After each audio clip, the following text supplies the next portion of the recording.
Accounts पढ़ाए जा चुके हैं।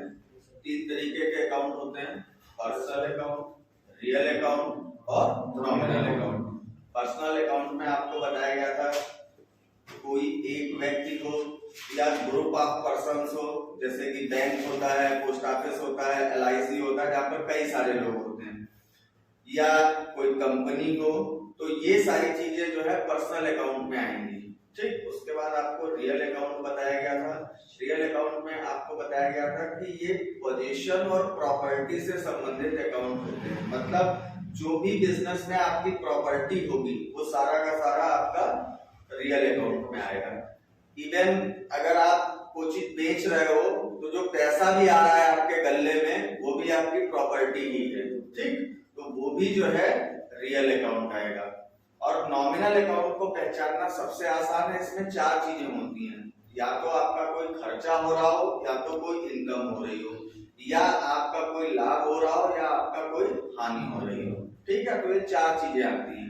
अब इन अकाउंट्स को पहचानना क्यों जरूरी होता है? क्योंकि आपको बताया गया है कि अकाउंटिंग में जब कोई लेन देन होता है, ट्रांजैक्शन होता है, तो कहीं कोई ना कोई चीज बढ़ती है और कहीं कोई ना कोई चीज घटती है।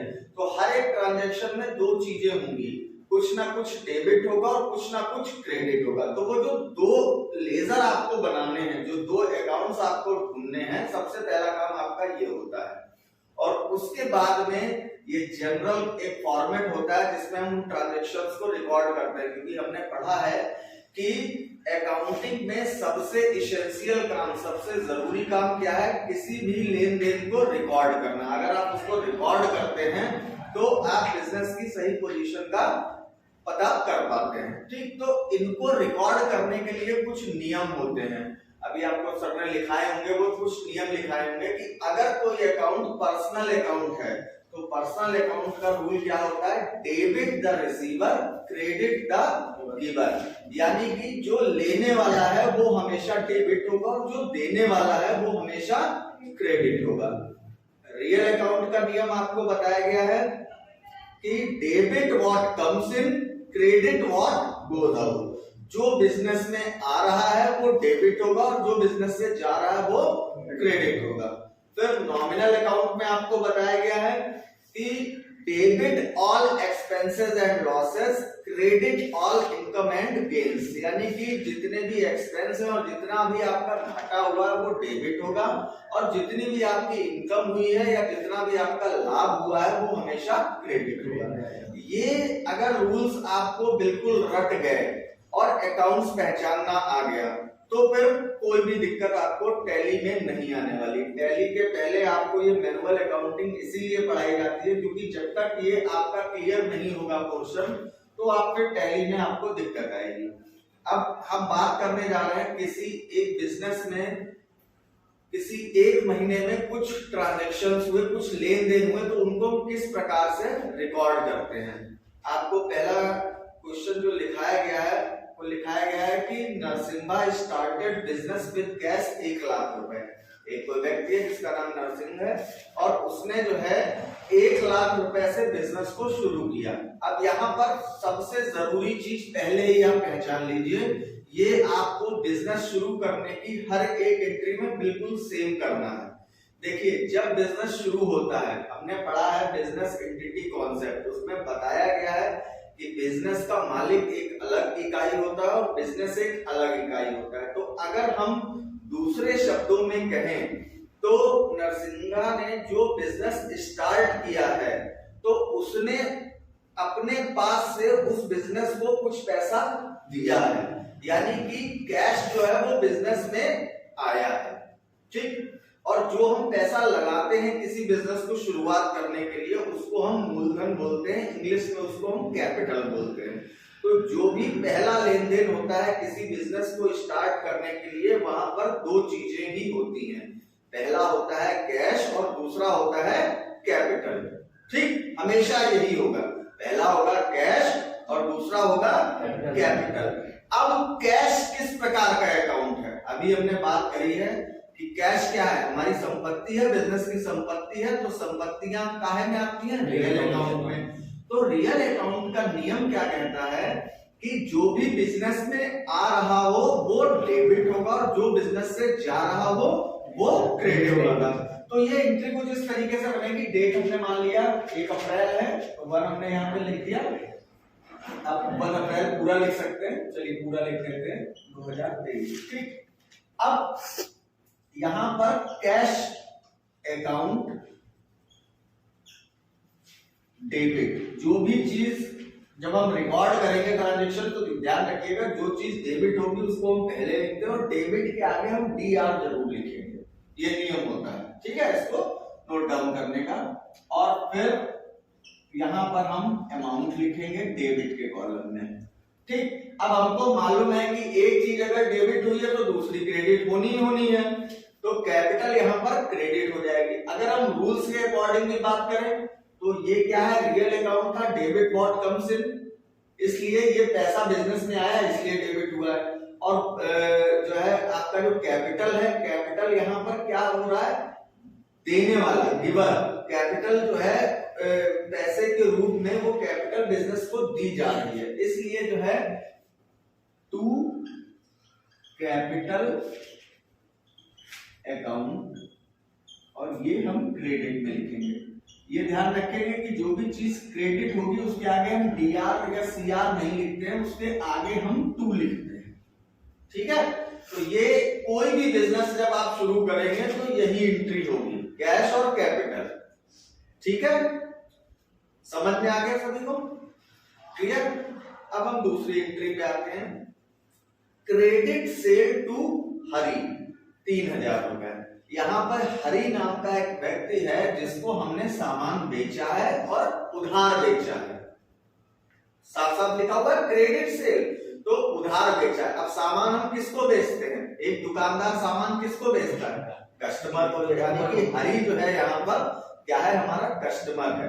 अब हमें ये चीज ध्यान रखनी है कि जब भी बिजनेस जिस चीज का हो रहा है वो सामान खरीदा या बेचा जाता है, जिस चीज का बिजनेस हो रहा है और वो सामान या तो खरीदा जा रहा है सप्लायर से या बेचा जा रहा है, तो इसमें खरीदने के लिए परचेज अकाउंट होता है और बेचने के लिए सेल्स अकाउंट होता है। ठीक है, तो यहाँ पर एक तो बन गया सेल्स अकाउंट और दूसरा बनना चाहिए कैश, लेकिन ये उधार दिया गया तो दूसरा ये हरी आ जाएगा। तो हरी का अकाउंट हो गया और सेल्स का अकाउंट हो गया, 2 अकाउंट हो गए। अब हम बात कर लेते हैं सेल्स का जो अकाउंट होता है, वो सेल्स हो गया, परचेज हो गया, ये सब आपके सामान, जो भी आप सामान बेचते या खरीदते हैं उसकी बात यहाँ पर हो रही है। तो परचेज और सेल्स दोनों रियल अकाउंट में आएंगे। ठीक है, और रियल अकाउंट का नियम कहता है बिजनेस में जो आए वो डेबिट और जो जाए वो क्रेडिट। तो जब हम सामान बेचेंगे सामान हमारे पास से जाएगा, ठीक तो है भाई, हम कस्टमर को सामान दे रहे हैं तो हमारे पास से सामान जा ही तो रहा है, तो सेल्स का अकाउंट यहाँ पर क्रेडिट होगा। अब बात कर लेते हैं हरी की। हरी किस प्रकार का अकाउंट है, पर्सनल अकाउंट है। पर्सनल अकाउंट का नियम क्या कहता है, debit the receiver credit the giver. तो हरी यहाँ पर सामान को ले रहा है या दे रहा है, ले रहा है ना भाई, कस्टमर है, जब अपने उसको सामान बेचा तो वो सामान ले रहा है, तो क्या हो गया, हरी का अकाउंट यहाँ पर डेबिट हो जाएगा। समझ में आया? कुछ इस तरीके से हम लिखेंगे, Hari account debit 3000 to sales account.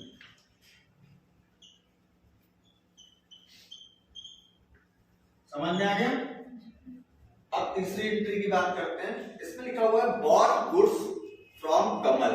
ये बॉट बाई की दूसरी फॉर्म है, बॉट माने भी खरीदना, बाई माने भी खरीदना, सेकंड फॉर्म है। तो यहाँ पर मैंने आपको बताया ये सामान यहाँ पर खरीदा जा रहा है। कौन सा सामान है ये, जिसका हम बिजनेस कर रहे हैं, तो इसमें एक क्या बन जाएगा, परचेज अकाउंट। और दूसरा यहाँ पर देखिए कहीं भी शब्द कैश शब्द का प्रयोग नहीं है, कमल का नाम दिया हुआ है, यानी ये भी उधार ही खरीदा गया है। तो एक बन गया कमल, एक बन गया परचेज। अब परचेज कैसा अकाउंट है, रियल अकाउंट है। रियल अकाउंट का नियम क्या कहता है, जो बिजनेस में आए वो डेबिट। अब जब हम अपने किसी सप्लायर से, कोई दुकानदार अपने सप्लायर से माल खरीदेगा तो बिजनेस में सामान आएगा, आएगा कि नहीं आएगा?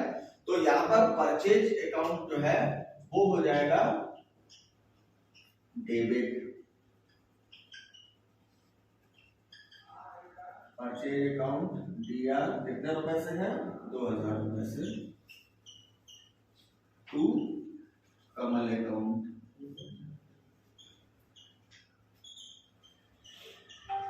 यहाँ पे ना समझ में आए, कोई कंफ्यूजन हो, खड़े होकर पूछ लीजिए। समझ में आ गया? नेक्स्ट हम बात करते हैं, बिल्कुल वही एंट्री है, बॉट गुड्स फ्रॉम जयमल। ये शायद नहीं लिख पाई है ना सर, ये नहीं लिख पाई है, ठीक है। अगला है bought furniture for cash from Modern Furniture House. अब यहाँ पर बहुत इंटरेस्टिंग चीज है समझने की। ऊपर देखिए क्या था, बॉट गुड्स फ्रॉम कमल, तो हमने परचेज का अकाउंट बनाया था। लेकिन यहाँ पर क्या है, बॉट फर्नीचर। अब यहाँ पर ये एक चीज समझने वाली है, जो फर्नीचर है उसका हम बिजनेस नहीं कर रहे हैं, वो हम अपने यूज के लिए खरीद रहे हैं। तो यहाँ पर परचेज अकाउंट नहीं बनेगा, यहाँ पर बनेगा फर्नीचर अकाउंट और कैश अकाउंट, क्योंकि कैश में खरीदा गया है। ठीक है, अब कैश भी रियल अकाउंट है और फर्नीचर भी आपकी प्रॉपर्टी है, रियल अकाउंट है। रियल अकाउंट का नियम क्या है, जो आए वो डेबिट, जो जाए वो क्रेडिट। तो जब हम सामान खरीदेंगे, फर्नीचर खरीदेंगे, फर्नीचर हमारे पास में आएगा हमारे बिजनेस में और पैसा हमारे पास से जाएगा। बिल्कुल सिंपल है। कैसे, फर्नीचर अकाउंट डेबिट कितने रुपए से, 3000, 5000, 5000 to cash account 5000। Clear? Next हम बात करते हैं paid cartage to golden company. Cartage को हम हिंदी में भाड़ा बोलते हैं। अब बिजनेस के लिए जो भाड़ा दिया गया क्या है, एक खर्चा है, यानी कि नॉमिनल अकाउंट है। तो एक बनेगा कार्टेज अकाउंट और एक बनेगा कैश अकाउंट। अब हमने बात करी थी नॉमिनल अकाउंट के रूल्स की, कि जितने भी खर्चे होते हैं वो हम डेबिट कर देते हैं। और दूसरा हमारा कैश बन रहा है, रियल अकाउंट है, बिजनेस में आएगा तो डेबिट और जाएगा तो क्रेडिट। तो जब हम भाड़ा देंगे तो बिजनेस से पैसा जा रहा है, तो यहाँ पर क्या बनेगा, कार्टेज अकाउंट डेबिट कितना, 70 rupees to cash account 70 rupees. ठीक है, तो इस तरीके से हम लोग जो है ये जनरल एंट्री करते हैं, ट्रांजैक्शंस को रिकॉर्ड करते हैं। ठीक है, क्या है यहाँ पे ट्रेड, क्या है ट्रेड एक्सपेंस, क्या है व्यापार खर्च है, तो ये भी एक प्रकार का खर्चा है। तो इसमें कौन कौन सा दो अकाउंट बनेंगे,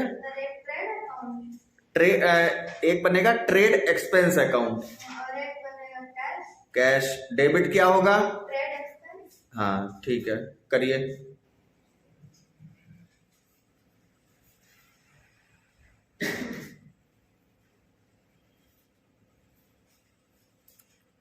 ट्रेड एक्सपेंस अकाउंट डेबिट होगा,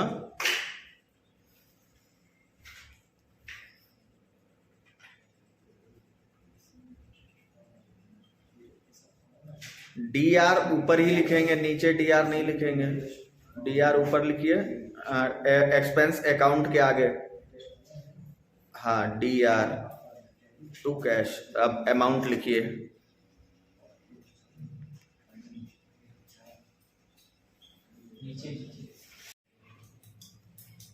एंट्री पढ़िए। रिसीव्ड इंटरेस्ट फ्रॉम अनिल 200 रुपए। अब देखिए अनिल नाम के व्यक्ति से जो है ये ब्याज मिला है, तो इसमें दो अकाउंट कौन कौन से बनेंगे, एक इंटरेस्ट का और एक रिसीव का। एक बनेगा इंटरेस्ट का और दूसरा बनेगा अनिल का।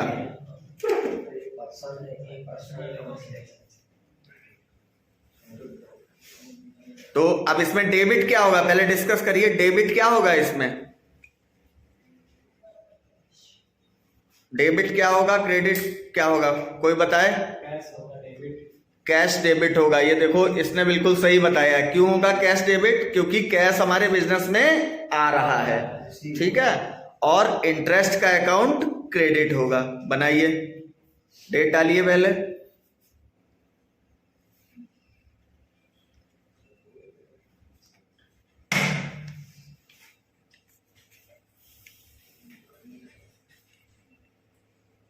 कैश अकाउंट डेबिट,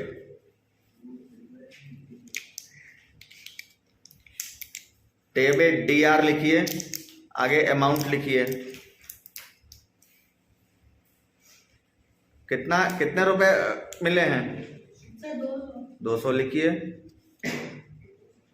अब नीचे क्रेडिट क्या हो रहा है, इधर पहले लिखिए, तो पर्टिकुलर्स में तो लिखिए।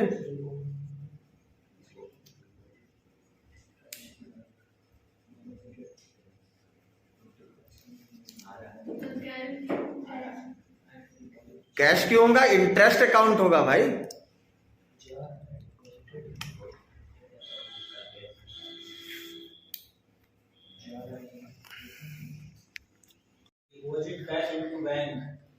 बैंक में पैसा जमा किया गया।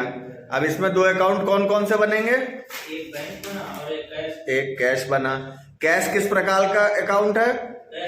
रियल अकाउंट है। तो जब हम बैंक में पैसा जमा करेंगे तो हमारे पास से पैसा आएगा या जाएगा? जाएगा।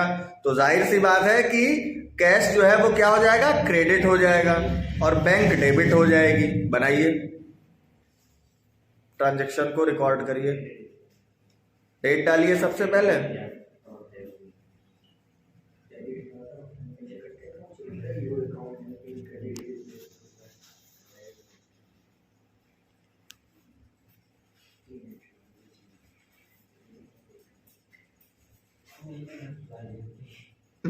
पहले हम डेबिट वाला लिखते हैं ना, तो डेबिट क्या हो रहा है? डेबिट तो बैंक हो रही है। तो फिर